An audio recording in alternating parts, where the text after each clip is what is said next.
Hello అందరికీ welcome to my channel Shirisha Saraswati. వావలేటమ్మ పొంగల్ అయితే స్టార్ట్ అయిపోయింది. ఇంకా అందరు దేవతల్ని ఆహ్వానించడానికి అయితే మేము వెళ్తున్నాము. ఇంకా మేము ఫస్ట్ వావలేటమ్మ దగ్గర టెంకాయ కొట్టేసుకొని పండ్లు అవన్నీ తాంబూలాలు టెంకాయలు మొత్తం తీసుకొని మేమందరం దేవుళ్ళ దగ్గరికి అయితే వెళ్ళాలి. సో కొన్ని క్లిప్స్ అయితే మిస్ అయ్యాయి. ఇక్కడ మా రాజమాత దేవి గుడిలో నాగరాజస్వామి గుడి అనమాట. అక్కడ టెంకాయ కొట్టేసుకొని హారతి తీసుకొని అయితే మేమైతే పాతబళ్ళమ్మ గుడికి అయితే వెళ్తున్నాము.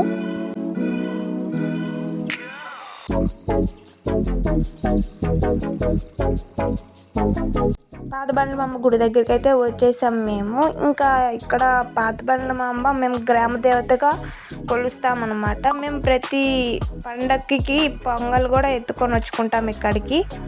సో దసరాకు కూడా వస్తాము. దసరాకి వచ్చి 9 days పూజలు చేసుకుంటాము. పూజలు చేసుకున్న లాస్ట్ డే అన్నదానం కూడా పెట్టుకుంటారు. ఇంకా పండ్లమాంబకి అయితే ఆహ్వానిస్తున్నాము. ఇంకా మా తాతయ్య అయితే అమ్మగారిని ఆహ్వానిస్తారు. ఇంక మా పెద్దనాన్న టెంకాయ కొట్టేస్తున్నారు అనమాట, హారతి ఇస్తున్నారు. దాన్ని మా తాతయ్య అయితే చెప్పేస్తున్నారు అమ్మగారికి మా వావలేటమ్మ పొంగళ్ళు రండమ్మానని ఆహ్వానిస్తున్నారు. ఈమె గంగమ్మ కూడా ఇక్కడే వెలిచారంట. ఇంకా మా తాతయ్య కూడా గంగమ్మను కూడా ఆహ్వానించేసి టెంకాయ కొట్టేసి ఇంకా హారతి తీసేసుకొని యాజ్ యూజువల్ మేము కూడా వెళ్ళిపోయాము. ఇంకా వినాయకుడు స్వామి పుజ్జి వినాయకుడు ఉంటాడు ఇక్కడ, చాలా క్యూట్గా ఉంటుంది. ఇంకా ఆంజనేయ స్వామికి కూడా అలాగే టెంకాయ కొట్టేసుకొని ఆహ్వానించేసాము.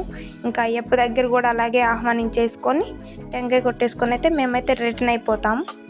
సో ఆ రోజు ఏమీ లేదనుకున్నాం, కానీ ఆ రోజు బాగా తిరిగి అందరూ ఆహ్వానించారు స్వామిని, బాగా ఎంజాయ్ చేశారు కూడా. సో ఒక్కరితో అయ్యేది కాదు, ఒక ఫ్యామిలీ మెంబర్స్ అందరూ గ్యాదర్ అయితేనే పొంగల్ అనేది బాగా అయ్యింది. సో ఇప్పుడు కూడా అనుకుంటున్నాం మేము బాగా జరిగే పొంగల్ అని.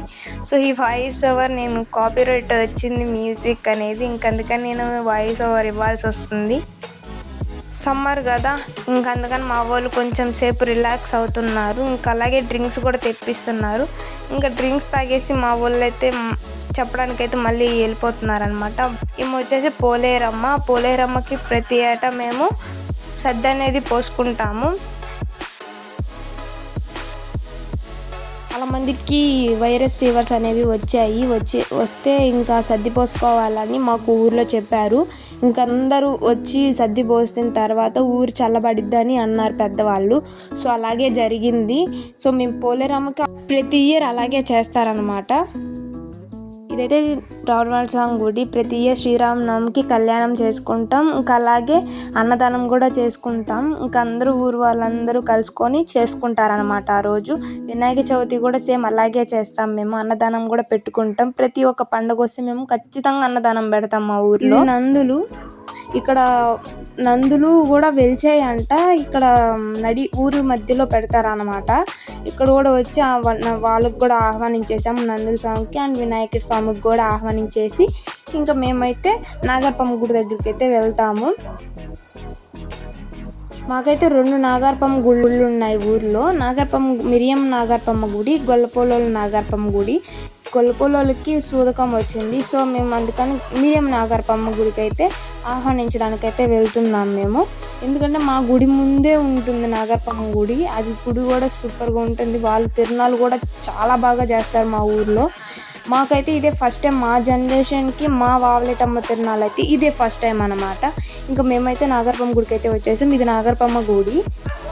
సో వీళ్ళు కూడా తిరునాళ్ళు మాత్రం బాగా చేస్తారు. సో ఆ రోజు సండే కదా, సో పొంగల్ మాత్రం పెట్టుకుంటున్నారు ఊర్లో వాళ్ళు కూడా. ప్రతి ఇయర్ మా వావలేటమ్మ గుడి దగ్గర కూడా పొంగల్ పెట్టుకుంటాము.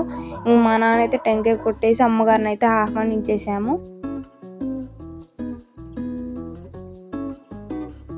మీరు చూస్తున్నారు కదా నాగరపమ్మ గుడి. బొల్లావలు పట్టుకొని భలే ఎగురుతారు అయితే నాగరపమ్మని ఊరేగించేటప్పుడు.